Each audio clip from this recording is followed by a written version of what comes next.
Pourquoi l'Église? Alfred Kuhn. Introduction. Beaucoup d'hommes admirent Jésus-Christ, son exemple, son enseignement, sa morale. Jésus-Christ? Oui, mais pourquoi l'Église? Beaucoup de chrétiens aiment Dieu comme un Père, croient en Jésus-Christ comme leur Sauveur et Seigneur, placent leur vie sous la direction du Saint-Esprit, mais pourquoi l'Église? Dieu, Jésus-Christ et le Saint-Esprit me suffisent. D'autres croyants reconnaissent que Jésus et les apôtres ont parlé de l'Église, que partout des communautés fondées par les disciples du Christ nous apparaissent dans le Nouveau Testament, mais honnêtement, ils n'en comprennent pas la raison. N'eût-il pas été suffisant, pour ne pas dire préférable, de convertir des hommes et des femmes, de leur mettre une Bible en main, en l'occurrence l'Ancien Testament, puis de les recommander à Dieu et à sa grâce? Si cette objection n'est généralement pas formulée en ces termes, elle semble pourtant inspirer la façon d'agir de beaucoup de chrétiens. Déçus par tout ce qui porte le nom d'Église, ils se sont retirés dans leur solitude. Dieu et sa parole me suffisent. D'autres encore reconnaissent les avantages d'une association chrétienne. On peut unir ses prières, ses efforts et ses dons. Cependant, ils estiment nécessaire de donner un but précis à leur union. Ils créent donc une œuvre spécialisée dans l'évangélisation ou la diaconie qui leur semble pouvoir mieux réaliser la volonté de Dieu qu'une simple église locale. Pourquoi donc l'Église? Et quelle Église?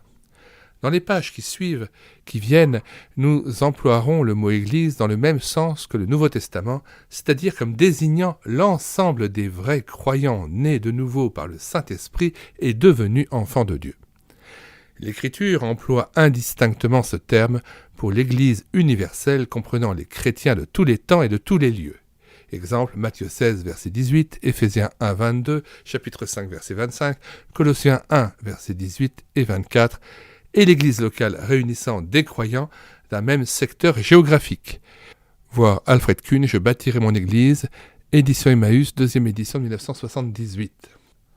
Exemple, Matthieu 18, verset 17, Acte 8, verset 1, chapitre 13, verset 1, Romains 16, verset 5, Colossiens 4, verset 16.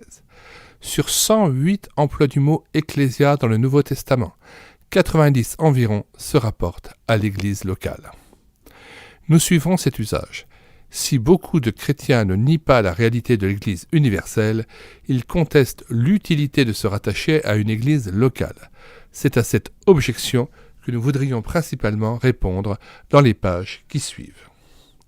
Nous mettons, comme à l'ordinaire, le lien d'accès à la page de téléchargement de cet e-book sur médiathèquechrétienne.fr, qui est un site internet consacré aux ouvrages épuisés et non réédités de la littérature chrétienne évangélique. Nous mettons aussi le plan de cet ouvrage et vous invitons à consulter aussi bien les playlists de cette chaîne YouTube Elle écoutait sa parole que la page d'accueil du site internet médiathèquechrétienne.fr où se trouvent indiqués les 400 ouvrages que nous avons numérisés et mis à votre disposition, ainsi que les différents chants qui sont accessibles aussi bien sur le site médiathèquechrétienne.fr que sur la chaîne YouTube Elle écoutait sa parole. Ce sont des cantiques que nous avons mis majoritairement en parole, notamment les cantiques des Échos de la joie, qui étaient produits dans les années 70 par cette maison d'édition de disques que j'ai pu numériser. Et il y a aussi notamment les chants de la mission Timothée, il y a des cantiques avec le laboureur, Jésus a mis de mon âme, et il y a aussi les chants de Daniel Dossmann. Voilà, j'espère que vous saurez faire votre miel de tout ce travail qui a été réalisé dans l'intérêt de l'Église, et vous disons bonsoir à tous et à bientôt.